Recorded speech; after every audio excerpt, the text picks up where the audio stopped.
성경 말씀 보겠습니다. 사도행전 1장 8절 말씀. 사도행전 1장 8절 말씀 제가 봉독을 하도록 하겠습니다. 다 함께 할까요? 다 함께. 자, 시작. 오직 성령이 너희에게 임하시면 너희가 권능을 받고 예루살렘과 온 유다와 사마리아와 땅끝까지 이르러 내 증인이 되리라 하시니라. 아멘. 반가운 얼굴들을 다시 이곳에서 보게 되니 얼마나 감사한지 모르겠어요. 오늘도 주님이 여러분들의 마음의 문을 열어주시고 하나님의 말씀이 생명의 말씀으로 마음의 비석에 새겨지는 은혜가 넘쳐나시기를 주님의 이름으로 축복합니다. 제가 몇 해 전에 시국에 집회를 인도하러 간 적이 있습니다. 저는 깜짝 놀랐어요.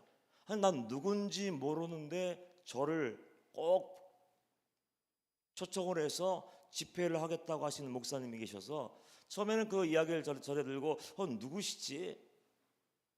나는 시국에 아는 분이 한 분도 없는데 왜 나를 나같이 부족하고 마음속에 있는 것을 제대로 표현도 못하는 사람을 불렀을까? 아마 개척교회 목사님이겠지. 혼자 그렇게 생각하고 시국에 갔는데 제 생각이 틀렸어요. 1600명이 모여서 예배드리고 있는 그 교회였는데 거기서 집회를 해달라고 얘기하면서 처음에 안녕하세요 목사님 하고 인사를 나누는데 저에게 이런 부탁을 하는 거예요. 목사님, 오늘 하늘의 문을 열어주옵소서. 여러분 아멘 하지 마세요. 제가 얼마나 놀랐는지. 목사님, 하늘문을 열어주셔야 되고요. 두 번째는 우리 성도들 방언할 줄 아는 사람 한 명도 없는데 오늘 전교인 방언받게 해주셔야 됩니다. 그래서 또 아멘 하면 안 돼요. 제가 너무 놀라서 눈이 이만해졌어요. 눈이 동그래서 목사님 왜 그러세요? 제가 하나님인가요? 제가 성령님입니까?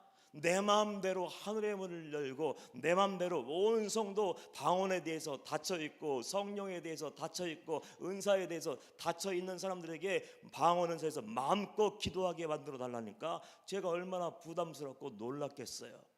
그래서 전 못합니다. 하나님이 하셔야지 제가 할 수 있는 게 없는데 저는 아무튼 최선을 다할 테니까 중보기 드는 목사님이 알아서 하십시오. 그리고 이 얘기를 하다 보니까 그 목사님이 제가 알던 목사님이었어요. 그냥 저만 알고 있는 거예요. 관적교회 때 병아리 전도사 아닙니까? 그때 아무것도 몰라요. 설교가 뭔지도 모르고 주일학교가 뭔지 학생부가 뭔지도 모르면서 그냥 시작한 거고 기타도 칠지도 모르면서 막 긁어가면서 소음 얼마나 힘드셨어요 우리 성도님들. 그러면서 땀을 뻘뻘 흘리고 찬양한 것이 전부였는데 그때 그 목사님의 설교를 CGN TV라는 것이 있었거든요. 온누리교회에서 하는 거기서 이제 설교자들이 나와서 목사님들이 말씀을 전해 주셨는데 그분의 설교를 제가 들으면서 훈련을 받았어요. 은혜 받으면서. 그래서 제 마음속에 어떤 마음이 있었냐면 와, 저 목사님 진짜 대단하다. 나는 말도 못하고 표현도 못하고 사람들 앞에 서는 것이 부끄러워서 얼굴부터 빨개지는 사람인데 와, 굉장하다 하면서 은혜 받고 그 설교를 베꼈으면서 훈련하고 도전받던 그런 목사님인데 거기에서 계실 줄 몰랐어요. 그래서 제가 하늘문을 열어달라고 할 때 이렇게 물었습니다. 저를 왜 부르셨어요? 근데 그러면서 옛날 얘기를 했더니 그랬냐 그렇게 웃으시면서 결론은 하늘문을 열어달라는 거예요. 그래서 전 최선을 다한다고 하고 저는 제가 해야 될 말을 해야 됐습니다. 저는 어딜 가든지 시국에 가든지 미국에 가든지 일본에 가든지 지방에 내려가든지 어디에 가든지 저는 분명한 소신이 있어요. 확신.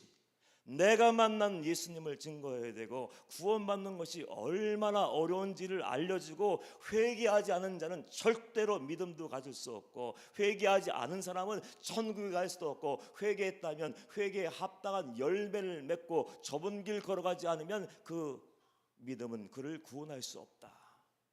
그래서 회개를 선포하기 시작했어요.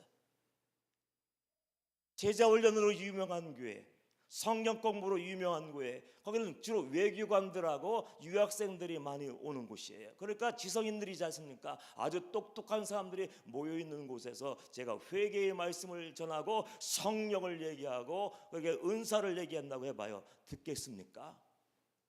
당연한 반응이 보이더라고요. 회개하셔야 됩니다.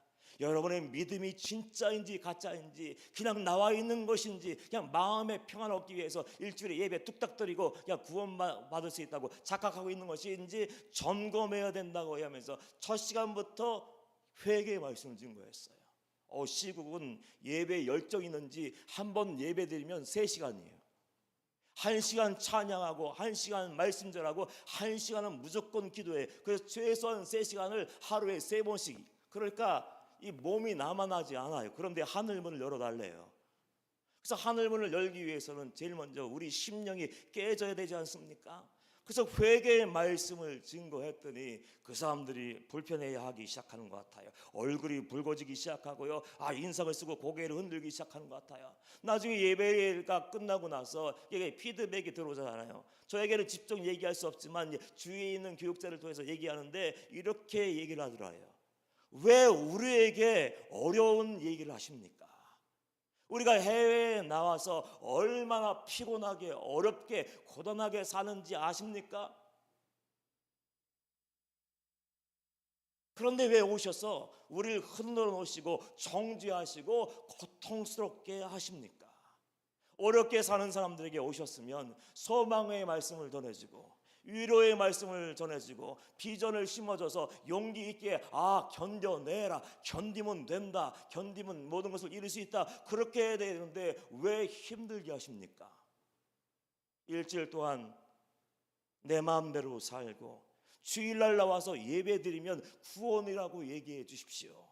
성경 읽을 줄 알면 구원받았다고 얘기하십시오. 찬양도 하고 기도하고 더군다나 11조까지 한다면 나는 천국 간다고 얘기해 주십시오라고 얘기하더라고요. 그러나 저는 꿈쩍도 하지 않았어요. 듣든지 듣지 않든지 간에 성경이 말하는 구원에 대해서 예수님이 십자가에 못 박혀 죽으시면서까지 외친 그 한마디, 회개하라 천국이 가까웠느니라, 회개하라 회개하고 믿으라고 얘기했던 것처럼 계속해서 시간마다 회개의 말씀을 전하고 또 회개를 선포했더니 결국에는 깨지더군요. 왜 이런 일이 생길까요? 교회 안에 있는 성도들, 하나님이 살아계시다고 얘기하면서 천국이 있다고 얘기하면서 나 구원받을 거야 얘기하는데 왜 이중적인 삶을 살게 될까요?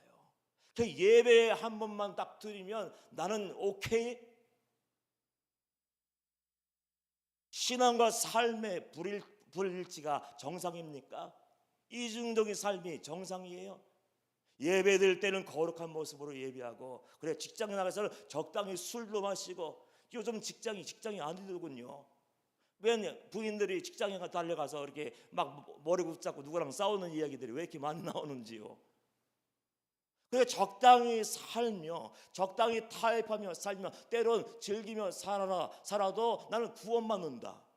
성경에 어떤 이야기가 기록되어 있습니까? 너희들 그렇게 이중적으로 삶은 구원받는다, 겉과 속이 다르면 구원받는다, 교회에서는 거룩하게 하고 집에서는 내 마음대로, 사회에서는 내 마음대로 즐길 거 다 즐기고 살아도 구원받는다라고 얘기하는 것이 있습니까? 없잖아요. 성경을 제대로 읽어야 되고 구원의 관점으로, 회개의 관점으로, 심판의 관점으로 한 번만 제대로 읽으면 무시무시한 하나님의 선고가 선포되었다는 것을 알고 있는데 성경을 읽지 않아요. 일주일 동안 내 마음대로 살고 주일날 나와서 딱 한 번만 예배드리면 그 믿음 좋은 사람이고 구원받은 하나님의 자녀라고 얘기해달라. 그 이유가 뭐예요? 처음 시작을 잘못했기 때문에 그래요. 신앙의 시작이 교회에 나와 앉아있는 것입니까? 믿음 생활이 교회에 나와서 세례받는 것입니까? 구원받은 사람이 자기 삶이 그냥 성경 읽고 이제 찬양하고 이제 예배에 익숙해지는 것이 구원일까요? 그건 구원의 시작이 아니에요. 제가 정말 오랜만에 만났는 20년에 만난 우리 사랑하는 성도들 위해서 어떤 말씀을 넣은 거였습니까? 복음의 정수, 구원의 핵심을 증거한다고 얘기하면서 회개의 첫 관문을 통과하지 않으면 그 누구도 천국에 들어갈 수 없다라고 얘기했어요. 그것이 처음 시작이어야 돼요. 구원이 무엇입니까? 우리는 나면서부터 원죄를 가지고 태어나요. 자범죄를 가지고 태어납니다. 그게 죄인 줄 모르는데 아이들도 삐지면 어떻게 합니까? 어린아이들끼리 놀다가 눈 찔러버리더라고요. 그렇잖아요. 차례끼리 옹알옹알거리고 잘 되다가 기분 나쁘면 얼굴 긁어버리더라고요. 알려줬습니까? 알려주지 않았는데도 어떻게 어린 나이부터 어른 노년까지 자연스럽게 죄를 집니까? 너무나 익숙해요. 그런데 그 죄의 문제를 우리는 떨쳐버릴 수 있습니까? 해결할 수 있어요?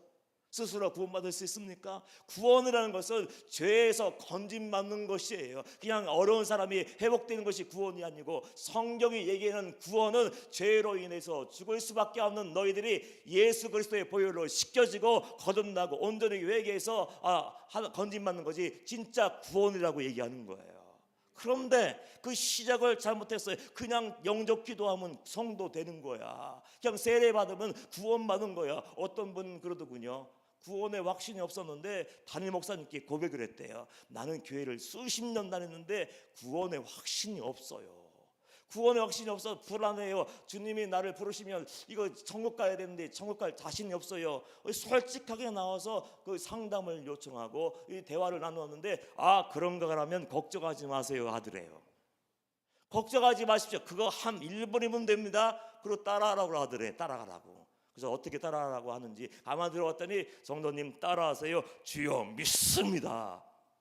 또 따라하세요. 주여 믿습니다. 또 따라하세요. 나는 구원받는 줄 믿습니다. 3번 믿습니다 하고 하라는 대로 따라했더니 당신 구원받았어요? 안심하고 돌아가세요. 그렇게 얘기하더래요. 그게 구원이면 저도 좋겠어요. 그냥 사도신경 외우고 영접기도 받고 영접기도 하고 세례 받고 집사가 되고 권사가 되고 장로가 되고 목사가 되고 예배만 열심히 드리면 구원이면 얼마나 좋을까요? 그런데 그럼에도 뭐가 되었다 하더라도 회개의 문을 통과하지 않은 사람은 절대로 구원받을 수 없다고 성경이 얘기하는 거예요. 제가 기분 나빠서 여러분들 마음을 흔드는 것이 아니고, 여러분을 단죄하는 것도 아니고, 비판하거나 정죄하는 것이 아니에요. 시작을 잘못했어. 그리고 목사들의 책임도 있더라고요. 목사들이 단위에서 어떤 얘기를 합니까? 성도들이 탄식을 하는 거예요. 어떻게 지금까지 신앙생활하면서 단위에서 목사님들이 구원의 문제에 대해서 심각하게 얘기해 주지 않았다는 거예요. 저는 방직교회에 있으면서 그런 성도님들 많이 만나요. 목사님, 어떻게 제가 태어나서 지금까지 그 회개하라는 이야기를 한 번도 들어보지 못했을까요? 지옥이 있다고 왜 한 번도 이야기를 들어보지 못했을까요? 무시무시한 심판이 있다는 얘기를 왜 한 번도 들어보지 못하고, 한 번 구원은 영원한 구원이니까 안심해라. 구원받은 사람은 넘어져도 괜찮아. 구원받은 사람은 죄를 지어도 괜찮아. 구원받은 사람은 불신앙해도 불순종해도 괜찮아. 왜? 한 번 구원은 영원한 구원이니까 하나님이 이해해 주셔. 이런 얘기만 들었지, 당신의 죄, 은밀한 죄, 마음속에 숨어있는 죄, 아직 하나님의 말씀을 알면서도 행하지 않은 모든 죄를 끊어버리고 온전한 마음을 짓고 삶을 돌이키는 온전한 회개를 하지 않으면 구원받을 수 없고 천국에 갈 수 없다고 얘기하는 설교를 단 한 번도 들어보지 못했대. 좀 목사로서 목사의 책임이라고 생각합니다. 그저 주일 성수하면 당신 구원받은 사람이야. 매주 나와서 시간만 나와서 봉사하면 충성하면 구원받은 사람이야. 그래, 헌금 많이 하면 당신은 하늘나라에서 제일 큰 집 받을 수 있어. 이렇게 얘기하니까 그것이 옳은 줄 알고 믿고 따라다 보니까 어느 날 우연히 지나가다가 회개의 말씀을 듣고 보니까 영혼이 떨리더라는 거예요. 영혼이 얼마나 무서운지. 아니, 이런 말씀이 성경책에 기록되는 것을 왜 내가 발견하지 못하고 왜 내가 들어보질 못했을까 부들부들 떨더래요. 종들이 성도들, 내 양들을 천국으로 인도해야 되는 거 아닙니까? 하나님이 맡겨준 양떼를 이용해 먹어서 정말 자기 배만 채우는 것이 아니라 부귀 영화를 누리는 것이 아니라 어떻게 됩니까? 그 영혼을 위해서 울며 기도하고 그 영혼을 위해서 밤을 새우라도 말씀을 쪼개고 분석하고 연구하고 묵상해서 그 영혼들을 먹이고 그 영혼들이 깨어나게 만들고 천국 갈 수 있도록 지옥에서 딱 끄집어내는 것이 목사의 사명인데, 거룩한 삶으로 초대하지 않고 그냥 자리만 채우고 건축만 하고 헌금만 강요하는 그 사람들이 너무 많다는 거예요. 한 번은 한 성도님이 오셔서 이런 얘기를 하더라고요. 저는 이것을 제가 받고 제가 들었기 때문에 얘기하는 거예요. 이런 얘기하면은 뭐 신사도라고 얘기하더라고요. 신비주의자라고 얘기하는데 몰라서 그래요. 사도행전의 역사를 우리가 믿지 못하기 때문에 이단은 아닌가, 광신자 아닌가 이런 얘기를 하는데, 그런 일이 오늘도 이 시대에도 얼마든지 일어날 수 있어요. 전 분명히 믿어요. 그 성도님이 저희 교회 와서 등록하고 예배드리는데 그분도 장로님의 자녀예요. 장로님의 가정에서 태어나서 태어나면서부터 모태신앙이죠. 참 모태신앙 아무것도 몰라요. 아무것도 못해. 그냥 끌려다니면서 예배드리고 자라면서 이제 컸으니까 봉사해야 돼. 이제 주일학교 선생님도 해야 되고 이제 성가대도 해야 되고 직분도 맡아야 되고, 그래서 이제 본인도 열심히 직분 받아서 열심히 일을 했어요. 일주일 내내 얼마나 힘들게 일하는지. 고단하지만 주일날이면 새벽 4시부터 밤 10시까지, 그러니까 맨 먼저 나와서 봉사를 시작하고 맨 나중에까지 남아서 봉사를 마치고 집에 들어가서 쉬는 거예요. 그러면서 어떤 마음이 있었냐면은 내가 제일로 믿음 좋아. 나는 천국 가면 내가 1번지야. 왜 나처럼 이렇게 열심히 하는 사람 없잖아. 나처럼 이렇게 충성하고 헌신하는 사람 없잖아. 보니까 다 간다며 내가 마지막에 남잖아요. 항상 나는 구원받았을 거라고 생각했는데 어느 날 회개의 말씀을 듣고 이게 정답인가 보다 하고 방직교회 와서 이제 예배를 드리는 날이었어요. 중간쯤 앉아 있는데 갑자기 하나님이 그렇게 하셨을 것 같더라고요. 전에 보이지 않던 것이 보이기 시작하더래요. 눈으로, 사람의 눈으로 보는 것이 아니라 사람의 육적인 눈으로 볼 수 없는 것이 갑자기 열리더니 보이기 시작하더래요. 그러니까 얘기 못하고 혼자 그냥 보고 있는 거예요. 예배 시간이니까. 회개의 말씀을 증거하고 있었는데 갑자기 눈물이 흐르기 시작해요. 울고 싶은 상황이 아니었는데 눈물이 흐르기 시작하고 가만히 뭔가 보이기 시작해서 바라보고 있었는데 강대상 위에 걸려 있어야 될 커다란 나무 십자가 있지 않습니까? 그 나무 십자가가 어느 순간 자기에게 쓱 다가오더래요. 그래서 이게 뭐야? 아니 왜 단 위에 걸려 있어야 될 십자가가 왜 나한테 날아오는 거야? 그리고 잠시 보고 있었는데 순간적으로 자기 무릎 위에 딱 세워졌어요. 근데 무릎 위에 세워지는 그 순간 견딜 수가 없는 거예요. 이 무게를 감당할 수 없는 거예요. 어마어마하게 무거워서 이게 견딜 수 없고 숨도 쉴 수 없는 그 압박감을 누리면서 이거 어떡하지 이거 왜 이렇게 무거운 거야 하고 혼자 속으로 이제 고민하면서 끙끙거리고 있었는데 마음 한편에서 주님의 음성이 들려오더래요. 이 십자가, 내 무릎 위에 놓여진 그 십자가는 너의 죄의 무게야.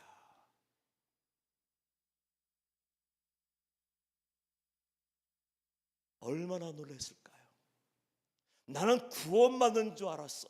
날마다 충성 1등이었으니까 나는 당연히 천국 갈 줄 알았고, 그리고 방직교회 와서 회개의 말씀을 듣고 이제 알았으니까 헐고 안심이다. 이제 내가 살게 됐다. 그러고 있었는데 갑자기 예배 드리는데 성령님이 개입하셨는지 눈물이 흐르기 시작하고 십자가가 무릎 위에 안겼는데 그걸 도저히 품고 있을 수 없는 무게예요. 고통스러웠어요. 그런데 주님께서 이 십자가의 무게가 너의 죄의 무게라고 얘기할 때 얼마나 무서웠을까요?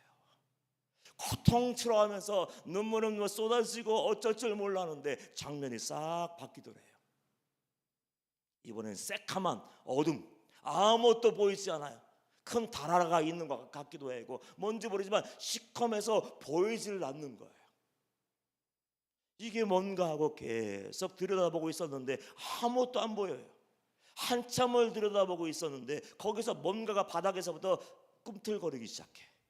그러면서 하나씩 하나씩 기어 나오는 올라오는데 보니까 구더기들 같은 것들이 얼마나 많이 그 안에 담겨 있는지 하나씩 하나씩 나오는데 줄지어 나오기 시작하는데 끝이 없더래요.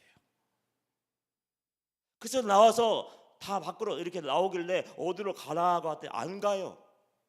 그 성도님이 주위를 뱅뱅뱅 돌다가 어느 순간 쓱 또 이렇게 줄지어서 사라지기 시작하는데 이게 무엇일까 이게 무엇일까 바라보고 있는데 주님의 음성이 들려왔어요.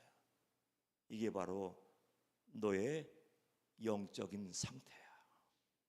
너는 구원받았다고 얘기했지. 너는 천국에 갈 수 있다고 확신을 가지고 있었지. 다른 사람은 못 가도 나만은 1등이야. 제일 먼저 갈 수 있을 것이라고 이렇게 확신을 가지고 있었는데 그날 회개의 영이 임하고 성령님이 눈이 열려 보여주게 하셨는데 죄의 어마어마한 죄의 무게가 그에게 있었고 그리고 좀 말할 수 없는 막 숫자를 셀 수 없는 모든 죄가 그 안에 가득 채워져 있었던 거예요. 그날 정말 시간 가는 줄 모르고 눈물을 펑펑 남몰래 눈물을 흘리며 회개를 하고 난 다음에 이제서야 온전한 회개를 하고 난 다음에 내 영혼이 자유함을 얻게 되었다고 목양신과 제기 찾아와서 이야기를 하셨어요. 회개가 얼마나 중요한지 몰라요. 한 번 구원은 영원한 구원이다. 저도 한 번 구원은 영원한 구원이다. 옛날에 처음 예수 믿었을 때 구원받았으니까 어떻게 살아도 믿음으로 가는 거야. 그래서 구원받으면 정말 좋을 사람이에요. 왜냐하면 저도 부끄럽고 도망가고 싶은 사연들이 많이 있으니까요. 근데 사람들은 성경이 얘기하는 진리, 구원받기 위해서 예수님이 제시하신 그 해답, 정답이 있는데도 정답을 쓰지 않고 회피하려고 하는 거예요. 교묘하게.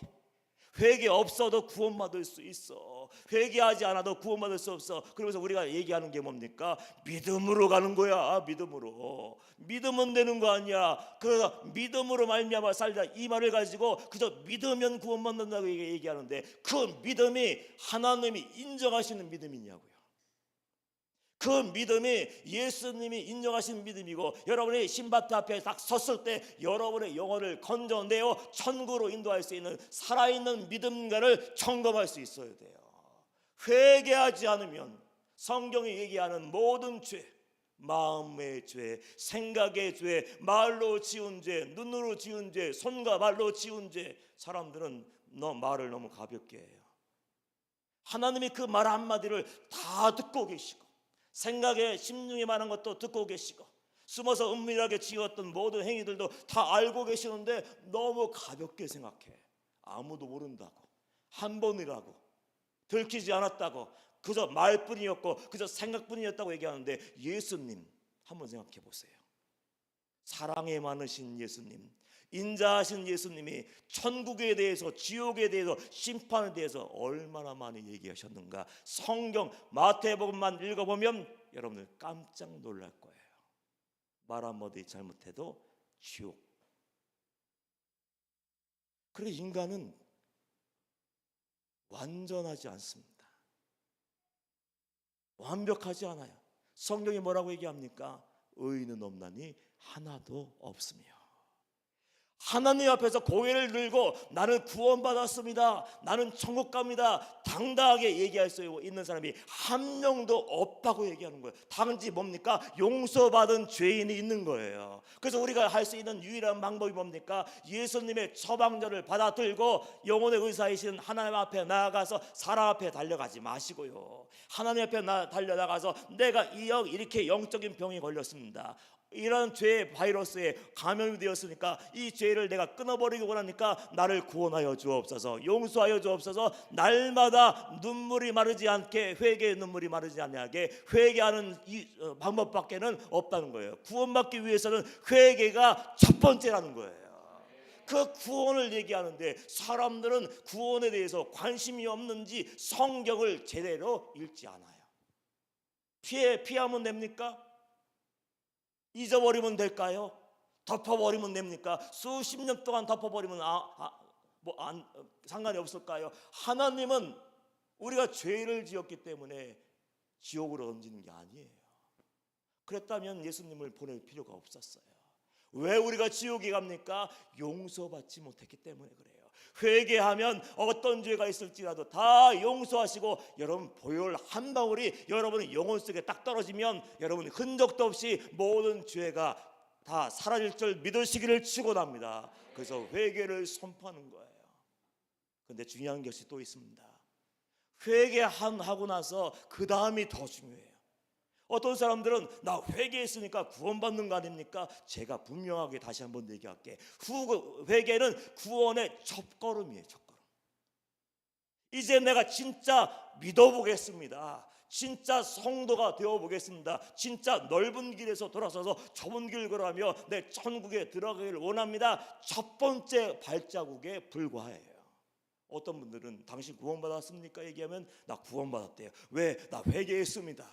그걸로 끝나면 안 돼요, 여러분들. 회개하고 끝나면 안 되고, 그 회개는 단지 구원의 시작일 뿐이에요. 제가 한번 질문을 할게요. 여러분 회개 한 번 하고 구원받았다고 자신감을 가지고 있는데 죄를 깨끗이 버리고 돌아섰습니까? 회개했다고 나는 구원받았다고 안심하고 있는데 그 회개를 이뤘다고 생각하고 모든 죄, 악은 모든 모양이라도 버리라고 했는데 다 버렸습니까? 그래요. 회개하면 구원받고 천국 간다고 얘기하는데 회개한 다음에 하나님 말씀 듣고 100% 순종하고 있습니까? 사람에게 순종하는 것이 아니라 성경 말씀에 기록되어 있는 하나님의 명령, 그 명령을 다 지켜 행하고 있냐고요. 우리는 다 알고 있다고 얘기하는데 그 알고 있는 것이 선인 줄 아는데 그 알고 있는 말씀 가지고 교회에서만 예배 드리는 것이 아니라 가정에서도 예수님을 섬기듯 남편을 섬기고 아내를 섬기고 자녀를 섬기고 부모님을 섬기고 이웃을 섬기고 사랑하며 용서하며 그렇게 살고 있어요? 회개하고 거듭난 후에 믿음을 가진 다음에 여러분의 마음을 지켰습니까? 생각을 지켰습니까? 입술의 말, 언어를 지켰습니까? 그래서 마음과 생각, 내 몸 생활 하나님의 말씀에 능력 있는 말씀에 지배를 받고 말씀대로 살고 있어요? 구원받았음에도 불구하고 회개한 다음에도 불구하고 죄는 으르렁거리며 나에게 달려와요. 마귀는 내가 회개하고 이제 예수님의 자녀가 되었음에도 불구하고 얼마든지 넘어뜨리고 실족하고 불신자가 되기 위해서 우리를 공격하고 때로는 끈적끈적한 은밀한 제안을 하는데 그 제안을 넉넉히 거절하며 승리하는 삶을 살고 있습니까? 그리고 좁은 길 걸어가면은 구원의 길을 걸어가면 핍박이 와요. 가정에서부터 핍박이 와요. 이웃들이 그동안 친하게 지냈던 이웃들이 나를 공격하기 시작해요. 나를 알던 모든 사람이 등을 돌리기 시작해요. 그 핍박과 고난이 왔을 때 그 핍박과 고난을 넉넉히 이겨내며 하나님께 항상 할렐루야 찬양하며 감사하며 하나님께 영광 돌리는 삶을 살고 있습니까? 회개했는데 돼요, 안 돼요? 분명히 회개하고 돌아서서 죄를 끊어버리고 예수 그리스도의 보혈로 씻음 받았는데 그럼에도 불구하고 우리는 힘들어요. 대부분의 성도들과 상담해 보면 구원의 감격이 없어요. 기쁜 마음으로 나와서 예배할 때마다 아 주님이 나의 하나님이야, 나의 구주 하나님이야, 예배드리고 기도할 때마다 그래 주님이 내 기도를 들으시오 확신을 가지고 있어야 되고, 그저 그냥 하나님 말씀 들을 때마다 분석하고 점수 매기고 아 이건 은혜가 있었네 이건 은혜가 없었네 그러고 그냥 외면하고 밀어내는 것이 아니라 그래 하나님의 말씀은 능력이 있고 생명력이 있어서 힘든 것을 쪼개 그래 하나님의 말씀을 들어야 내가 살아. 자신 있게 이렇게 얘기하는 사람들이 많지 않더라고요. 대부분 절망하며 예배는 형식과 습관만 남아있고, 그리고 처음 주님께 나와 예배했을 때의 감격도 없고, 처음 예수 이름을 부르며 눈물 흘리며 기도하며 찬양했던 그 첫사랑의 감격도 잃어버리고 그냥 한탄하는 것, 신세 한탄하는 것처럼 깊은 한숨과 탄식을 내뿜으면서 그래 그냥 이렇게 살다 가는 거지, 절망적인 삶을 살고 있는 사람들이 대부분이더라고요. 그 이유가 뭡니까? 난 분명히 돌아섰어요. 난 분명히 회개했어요. 하나님 나라를 소망하며 좁은 길 걸어가고 마지막에 가장 아름다운 천국 백성의 삶을 살아야 되는데 왜 어렵고 힘들고 패배하고 절망하고 낙심하고 상처받을까요? 그 이유는 다른 데 있는 것이 아니에요. 회개함으로 내 심령을 닦아요. 여러분의 은혜 받을 만한 그릇이 있다고 하잖아요. 은혜 받을 만한 그릇을 다 예배해 놓아서 이제 회개라는 것은 그릇을 닦는 거예요. 청소, 이사 가는 거예요. 나쁜 거 다 내어버리고 새로 이제 하나님께로 이사 가는 거예요. 그래서 그릇을 준비하고 깨끗하게 청소해 놨는데 빈 그릇을 관리를 못해서 그런 거예요. 버리고 나서 내가 버린 것을 계속 쳐다보면 어떻게 됩니까? 도로 주워오더라고. 나 그런 분들 많이 봤어요. 이거 필요 없으니까 내다 버려 하고 내다 버렸는데 집 앞에다 던져버렸는데 오다 가다 보면서 아직도 쓸만한데, 오다 가다 보면서 아직도 아까워. 그러다가 여보 가서 3일 전에 내다던 거 다시 가지고 와. 다시 가져오는 사람이 있어요. 그냥 버렸던 것을 그것이 죄라고 생각하고 유혹이라고 생각하고 세상이라고 얘기해도 던져버리고 끊어버리고 결심을 했는데 그것을 바라보고 그것을 듣고 있고 그것을 쳐다보고 있으면 결국 도로 주워와요. 쓱 누워요.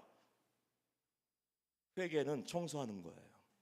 내 마음과 생각과 삶을 청소한 다음에 빈 그릇에 성령의 불로 성령의 기름으로 채워야 된다고 성령은 이야기합니다. 빈 그릇을 채워야 되는 거예요. 깨끗하게 청소한 다음에 그 깨끗한 집에 깨끗한 그릇에 하느님만이 줄 수 있고 성령님만이 줄 수 있고 예수님만이 줄 수 있는 강력한 하늘의 은사와 불과 성령의 검 말씀을 거룩을 넣어주셔야 우리는 이길 수가 있는 거예요. 그래서 바울이 선교하면서 고린도 지역에 가서 선교하다가 성도를 만납니다. 벌써 교회가 있나? 벌써 성도가 있나? 얼마나 좋을까요? 와, 벌써 성도들이 있네 하고 그들과 교제하다 보니까 이상해. 예수님의 복음을 듣긴 들은 것 같아요. 회개의 말씀도 듣고 회개하는 것 같아요. 그래서 열심히 모여서 자기들끼리 예배도 하고 나눔도 하고 교제도 하고 성경 공부도 하고 그 열심히 하는 것 같은데 가만히 보니까 있어야 할 것이 없어. 왜? 능력 있는 삶을 살고 세상을 거절하며 죄를 깨버리고 마귀의 머리통을 갈겨버릴 수 있는 능력 있는 권세 있는 삶을 살아야 되는데 무기력하게 짝이 없고 그저 그냥 맹목적으로 모여 있어요. 습관적으로. 그래서 사도 바울이 고린도 교회의 성도들에게 이렇게 얘기를 합니다. 사도행전 19장 2절 말씀 보면 이르되 너희가 믿을 때에 성령을 받았느냐? 이르되 아니라 우리는 성령이 살아계심도 듣지 못하였노라. 사도 바울은 말이 안 된다고 생각한 거예요. 예수님의 자녀가 예수님의 제자가 예수님의 성도가 성령을 몰라? 아이고 머리야.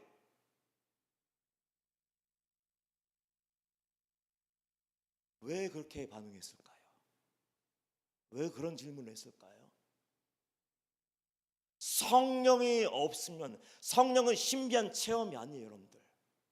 성령은 뭐 보고 듣고 막 환상과 계시를 보는 것이 성령이 아니고 예수 그리스도의 영이 성령이신 줄 믿으시기를 축원합니다. 그 예수님이 내 안에 임재하신 사건, 하나님이 우리와 함께 하시다 임마누엘의 사건이 성령 세례, 성령 충만 오순절의 역사예요. 그러니까 그 성령이 우리 안에 오시지 않으면 성경은 뭐라고 얘기합니까? 예수의 영이 없으면 너희는 예수의 사람이 아니니라. 예수님도 오늘 본문 말씀에 우리에게 마지막 명령을 하셨어요. 십자가를 짊어지고 죽으셨던 예수님, 끝난 줄 알았어요. 고기나 잡으러 가자. 아이고 역시 사람이었어.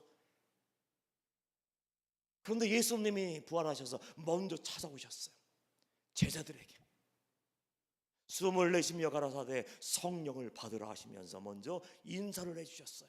그리고 40일 동안 그들과 함께하면서 하나님 나라 일을 말씀하셨어요. 예수님의 유일한 관심은, 죄송하지만요, 여러분이 무엇을 먹을까 입을까 거기에 관심이 없어요.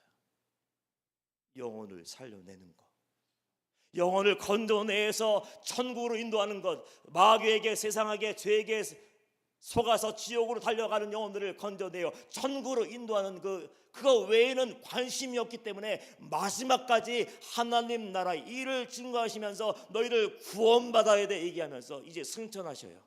하늘로 올라가야 되는데 잠깐만, 그냥 가면 안 될 것 같아요. 내가 마지막 오늘 제자들과 만나고 있는데 이 제자들에게, 성도들에게 마지막으로 해줄 수 있는 마지막 유언과 같은 얘기를 해야 될 것 같더라고요. 그래서 예수님이 사도행전 1장을 읽어보십시오. 1장 4절 5절 말씀 보면 승천하시기 전에 그 사람들을 다 불러 모아놓고 이렇게 얘기해요. 사도와 함께 모이사 그들에게 분부하여 이르시되 예루살렘을 떠나지 말고 내게서 들은 바 아버지께서 약속하신 것을 기다리라. 마지막 유언을 말씀을 하시면서 5절 요한은 물로 세례를 베풀었으나 너희는 몇 날이 못되어 성령으로 세례를 받으리라. 지금 예수님 하나님의 아들이심을 여러분들 믿으시죠? 예수님이 구원자임을 믿으십니까? 예수님이 나의 구주 나의 하나님임을 믿으십니까? 그 내가 믿는 예수님, 나를 건져주신 예수님, 나를 천국으로 인도할 수 있는 예수님이 지금 마음이 뜨거워요. 예수님 만나서 성령께서 나를 회개케 하지 않으시고 성령의 권능으로 그 능력과 은사로 나를 채워주지 않으면 생명을 얻을 수 있다 없다? 못 얻어요. 전도한 사람이 많죠? 왜 그 영혼이 전도가 되지 않을까요? 내 안에 생명이 없는데, 내 안에 생명이 없는데 생명을 살릴 수 있을까요? 내 안에 성령의 생기가 없는데 내가 만나는 사람이 자동적으로 살아날 수 있을 것이라고 생각합니까? 안 되더라고요. 단지 전도용으로 성령을 주신 것이 아니고 여러분의 모든 삶의 자리에서 성도다운 삶을 살 수 있게 하는 원동력과 힘의 근원이 성령이다라고 얘기하는 거예요. 전도를 말로만 합니까? 예수 믿으세요. 예수 천당 부신지요. 그 말로만 합니까? 말로 하는 것보다 더 능력 있는 전도가 뭡니까? 삶으로 하는 거예요. 내가 정말 예수님 만난 사람답게 얘기하고, 내가 예수님 만난 사람답게 행동하고, 내가 정말 예수의 사랑과 예수의 용서를 받은 사람답게 내가 사랑받기 원하는 마음으로 영혼들을 사랑하고, 내가 용서함 받기 원하는 마음으로 그 영혼을 용서하며 사는 삶의 예배, 삶의 기도, 삶의 전도가 능력 있고 그 영혼들을 살려낼 수 있는데 그 사명을 감당하게 할 수 있는 힘이 뭐라고요? 성령의 권능이라고 얘기하고 있는 거예요. 더 중요한 것이 있습니다. 왜 예수님께서 성령을 받으라고 얘기하느냐? 구원의 문제에 직결되어 있어요. 성령이 내 안에 오신 적이 없으면 내 구원은 가짜예요. 죄송하지만 평생도록 교회를 떠나지 않았어도, 내가 주여 주여 부르며 예배하고 기도 많이 했어도 성령님이 내 안에 있지 않으면 우리는 구원받을 수 없어요. 그 얘기를 누가 하셨어요? 사랑이 많으신 예수님이. 요한복음 3장에 보면 한밤중에 니고데모라는 사람이 찾아와요. 내가 어떻게 해야 영생을 얻을 수 있습니까? 이런 마음을 가지고 왔을 거예요. 내가 보니까 당신은 하나님의 아들인 게 맞는 것 같아요. 그러니까 기적이 일어나죠. 죽은 자가 살아나고 병든 자가 치유되죠. 그래서 영생의 문제를 가지고 아마 질문하기 위해서 주님 앞에 나왔는데, 예수님께서 동문서답하시는 것처럼 어떻게 해야 내가 구원을 받을 수 있습니까? 묻는데 예수님이 요한복음 3장 3절에 보면 이렇게 얘기해요. 니고데모에게 예수께서 대답하여 이르시되 진실로 진실로 내게 이르노니 사람이 거듭나지 아니하면 하나님의 나라를 볼 수가 없느니라. 예수님이 못 받고 있는 게 뭐예요? 너 천국 가고 싶니? 너 구원받고 싶어? 너 하늘나라 가고 싶구나. 근데 말이야, 내가 보니까 너는 거듭나지 않았어. 이 얘기예요. 유대인의 선생이라.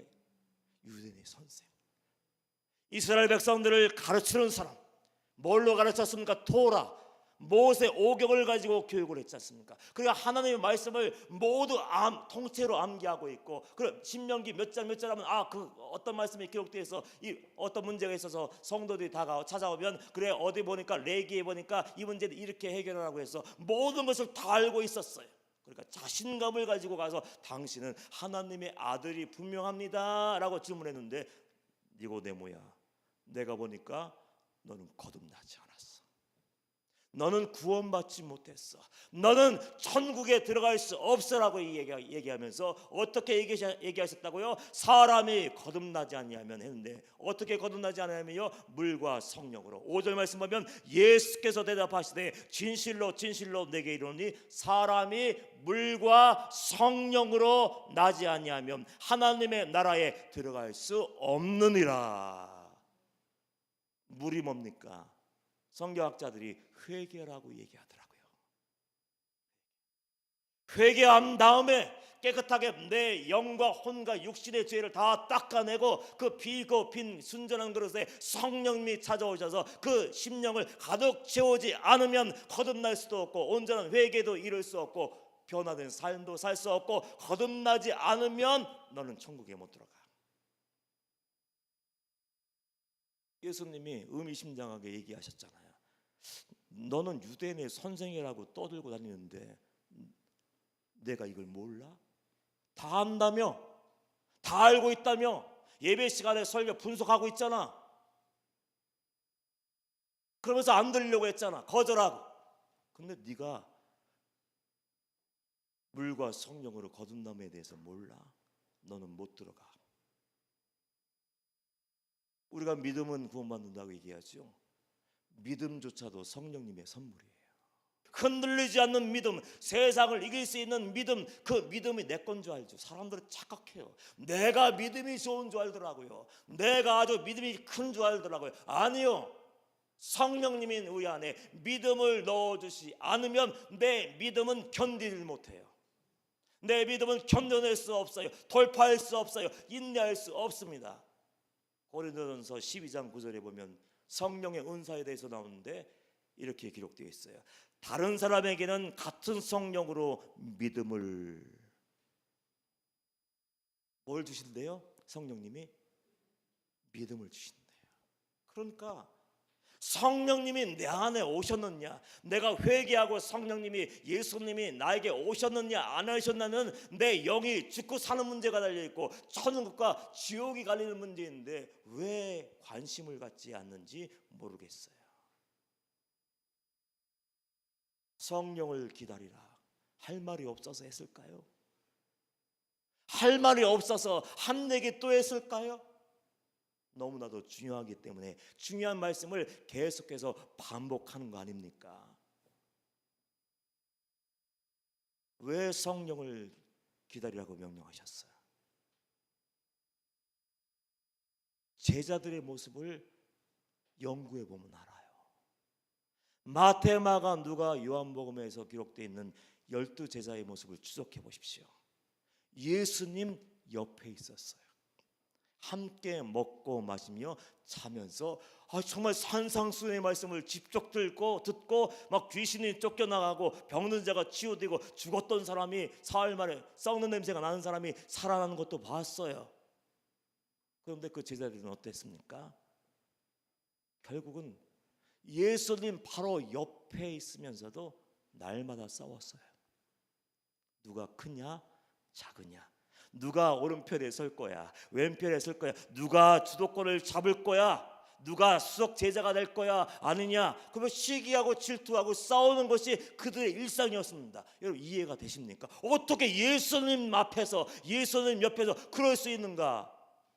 여러분은 12제자들이 예수님을 사랑 안 했을까요? 사랑했어요. 예수님을 사랑했으니까 모든 것을 다 던져버리고 예수를 3년 동안 절절절절 따라다닐 거 아니에요. 예수님을 사랑하고 베드로가 큰소리치고 외쳤던 것처럼 주님이 죽으신다면 함께 죽을래요? 감옥에 가시면 나도 감옥에 갈 거예요. 그렇게 호언장담한 건 진심이었을 거예요. 거짓이 아니었을 거예요. 그런데 이겨낼 힘이 없어. 돌파할 능력이 없고 마귀의 괴계를 깰 수 있는 영적인 능력이 없었어요. 그래서 어떻게 됐습니까? 예수님이 겟세마네 동산에서 기도하는데 다 차요. 예수님은 땀방울이 핏방울이 될 정도로 땀을 흥건하게 적시면서 그들을 위해서 영혼 구원을 위해서 기도하는데 잠이나 주무시고 계시더라고요. 영적인 잠을. 그러니까 어떻게 되었습니까? 한 제자는 예수님을 당나귀 한 마리 값으로 바꿔 먹고, 또 큰 소리 쳤던 제자는 부인하고 배신하고 다 도망가 버렸어요. 왜요? 무서웠어요. 죽음이 두려웠어요. 내가 손해보고 핍박당하고 고통당한 것을 감당할 수 있는 힘이 내게 없으니까 주랭랑친 거예요. 패전병처럼. 그런데 성령이 오셨어요. 마지막 예수님의 명령을 믿고 성령을 기다리라 하셔서 기도하다가 성령 충만, 성령 세례 받으니까 그 제자들이 어떻게 됐습니까? 제사장들이 노려보고 있어요. 째진 눈하고 독사 눈하고 또 잡아 죽여버려야지. 끄떡하지 않더라고요. 담대하게 감옥에 갇혀도, 매를 맞아도, 신문을 당해도, 모욕을 당해도 당당하게 예수가 너희 구원자야, 예수 이름 외에는 소망이 없어, 너희들이 죽인 예수가 이 영혼들을 살려냈어 하고 말씀을 선포할 때 3,000명 5,000명이 회개하고 주님 앞에 돌아와 구원받는 역사가 일어나게 되었습니다. 성령의 임재는 지금도 이어서요. 여러분들이 믿든지 믿지 않든지, 여러분이 기분이 감정이 반응하든지 관계없이 성령님은 오늘도 살아서 역사하시고 여러분의 삶의 자리에 마음속에 들어가셔서 주인이 되어주시고 승리케 하기를 원하시는 줄 믿으시기를 축원합니다. 성령님은 오늘도 오셨어요. 성령님은 항상 임재하시는 분이에요. 그분에게 마음을 열어야 돼요. 저도 믿지 않았습니다. 처음에는 박봉사님 처음 만났을 때 그분의 멘토가 계셨는데 굉장한 분이에요. 아주 능력 있는 분이고 은사 있는 분이고, 치유가 일어나고 암 환자가 살아나고, 막 그분이 한번 딱 기도하면 태어난 순간부터 마지막 죽는 순간까지 HD급으로 화면이 쫙 지나간다는데 100% 맞는 분이었어요. 유일하게 목사님이 지금까지 인정하는 유일한 한 분. 애석하게도 50대 중반에 소천을 하셨어요. 그분이 묻더라고요. 제가 관작교회 있을 때니까 열심히 했지만 성령을 몰랐어요. 성령님에 대해서 어떻게 생각합니까? 없어요. 제가 그랬어. 모르니까. 성령님 없어요. 사도행전 그 시대에 필요한 분이지 지금 필요 없어요.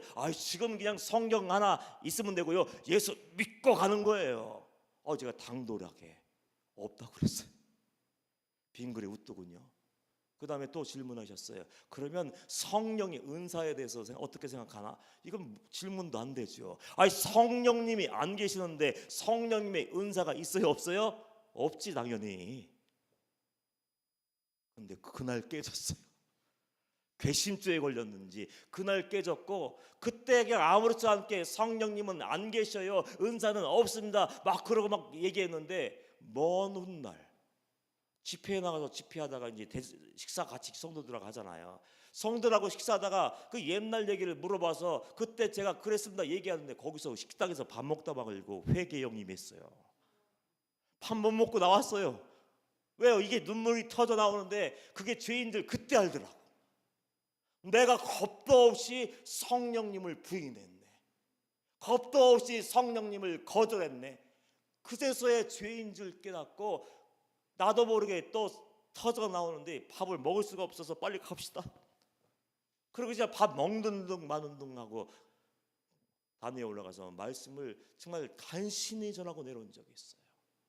여러분들이 믿든지 안 믿든지 성령이 사실이고 진리인 줄 믿는다면 예수님이 이 시대를 살고 있는 성도들에게 하신 말씀에 귀를 기울이시길 축원합니다. 성령님이 오셔야 회개가 가능해요. 성령님이 오셔야 우리는 거듭날 수 있어요. 성령님이 나와 동행하셔야 우리는 이 영적인 싸움이 치열한 마지막 때 아닙니까? 마지막 때 언제 하나님이 부르실지 몰라요. 코로나 변이가 이제 5번째 변이가 일어났다고 그러더래요. 이제 약도 없어요. 언제 주님 앞에 설 수 있을지 알 수 없는데 마지막을 준비해야 되는 거 아닙니까?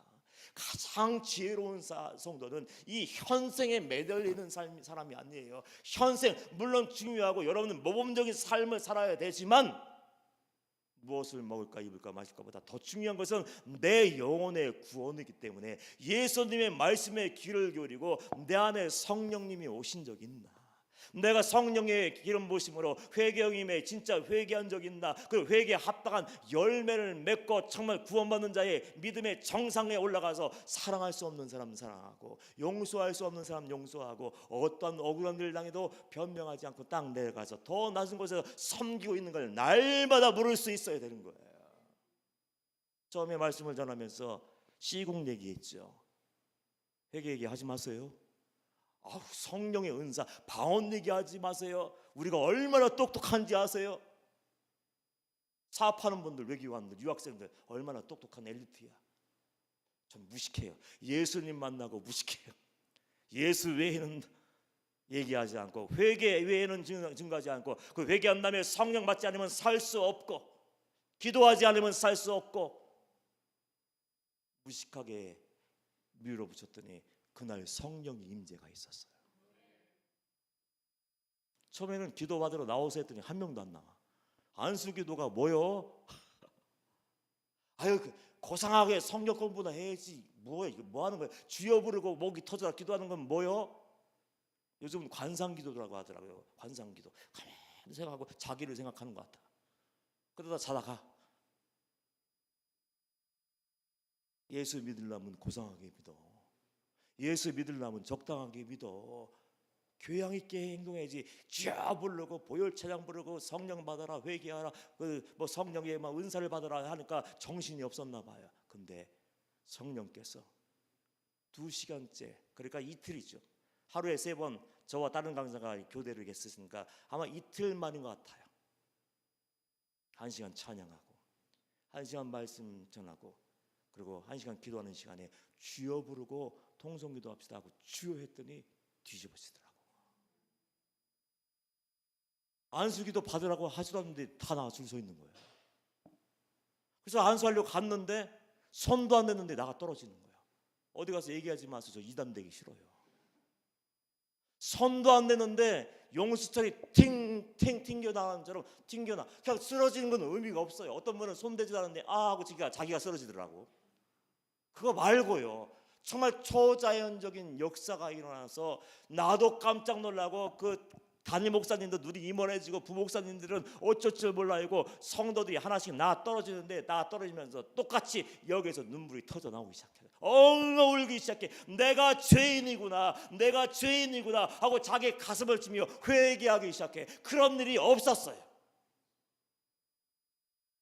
그리고 전교인 성령님이 임재하시는 걸 아니까 제가 용기가 생기더라고. 방언 받읍시다. 주여 부르고 믿으면 된다고 주여 했더니 여기저기서 방언이 터져 나와요. 그래서 그 다음부터 그 교회는 성령을 사모하며 기도하는 교회가 되었다는 거예요. 그리고 거기 그때 갔을 때 은혜 받던 학생들이 방주교회가 어딨냐고 묻고 찾아와서 지금 와서 청년부에서 교사로 지금 섬겨주고 있어요. 우리가 성령님을 환영하기만 하면 내 영혼의 구원의 문제가 달려있어요. 우리는 성령에 대해서 오해하잖아요. 성령 얘기하면 뭔가 잘못된 교회 같아. 방언 얘기하면 뭔가 이상한 사람들의 광신자 집단인 줄 알아. 그건 성령을 오해한 사람들이 교회에서 문제를 일으켰기 때문에 그래요. 성령님은 인격적인 분이에요. 성부, 성자, 성령 삼위일체 하나님. 구약시대에는 하나님이 복음의 사역을 주도하셨고 신약시대에는 예수님이 복음의 구원의 역사를 주도하셨고 예수님 부활 이후에는 성령님께 바톤을 넘기시고 이제 성령시대다. 이미 하나님이 선언하셨어요. 그 성령 하나님 예수 그리스도의 영이 내 안에 오셔서 죄를 비추어 주시고 회개할 수 있는 양심의 찔림도 허락하시고 뉘우치게 하시고 그리고 아프죠, 힘들죠, 고통스럽죠, 때로는 아깝지만 그 죄를 알게 하셔서 잘라버리는 작업을 하게 하셔서 온전하게 하게 만드시고 구원받은 성도로 만들어 주시는 거예요. 그 성령님이 오셔야 이제는 두 번째 발자국을 띄게 되고 이제 나머지는 평생 싸움이 남아있는데 기회가 되면 마지막 날 얘기해 드릴게요. 그래야 또 올 거 아니에요. 중요한 거 얘기했습니다. 우리 성도님들 20년 만에 만난다고 했잖아요. 제가 늦게 예수를 만나고 이 길 걸어가다 보니까 뭐가 중요한지 이제 알겠더라고. 저는 전에는 설교만 잘하면 되는 줄 알았어요. 그리고 큰 교회 다니면 하고 잘 먹고 잘 사고 떵떵거리며 폼 잡고 다니는 것이 소원이었는데 이제는 그게 아니에요. 구원받는 거, 천국 가는 것이 유일한 소망이 되었고, 그리고 마지막까지 살아남는 것이 내 유일한 꿈이라고 우리 교육자들에게 얘기해요. 여러분 기억하셔야 돼요. 회개 없는 믿음 없어요. 회개 없는 구원 없어요. 물과 성령으로 거듭나지 않으면 하나님 나라에 들어갈 수 없다고 예수님이 말씀하셨고, 성령님이 아니고서는 고난과 핍박과 시험과 시련을 이길 수 없어요. 그래서 구원받는 사람들은 진지해지는 거예요. 그냥 세상 때문에 고민하는 것이 아니라 내 영혼의 문제를 끌어안고 고민해요. 나 정말 회개했나? 나 진짜 구원받았나? 날마다 점검하고 날마다 또 한번 다시 말씀에 비추어 보고, 혹시라도 살짝 넘어갔다면 빨리 돌아오셔야 돼요. 그러니까 회개는 매일매일 해야 되는 겁니다. 그래서 어떤 목사님은 평생의 기도의 제목이 내 심령 속에서 회개의 눈물이 마르지 않게 하여 주옵소서, 이렇게 기도를 했대요. 우리 사랑하는 관작교회 성도님들, 지금은 초대교회 성도님들, 그리고 사랑하는 우리 방직교회 성도님들, 우리 천국에서 만났으면 좋겠어요. 마지막이 가장 아름다운 진짜 성도, 하나님이 안아주고 싶고 천국길 걸어가는데 힘들면 오셔서 도울 수 있고, 이 땅에 살면서도 천국과 같은 삶을 누릴 수 있도록 하늘의 보화와 하늘의 은혜를 부어주시고 강한 팔로 끌어주시는 그 은혜의 삶을 살아갈 수 있는 천국 시민, 진짜 성도 되시기를 주님의 이름으로 축복합니다. 기도합니다. 주님, 성령을 원합니다. 성령께 마음을 열게 하시고 예수님이 성경을 통해서 말씀하신 진리에 대해서 온전히 깨닫게 하여 주시어서 성령을 기다리게 하여 주시옵시고, 성령님이 행하시는 구원을 이룰 수 있는 귀한 성도님들 되게 하여 주옵소서. 마지막이 가장 아름답게 하시길 원하며 예수님의 이름으로 기도합니다. 아멘.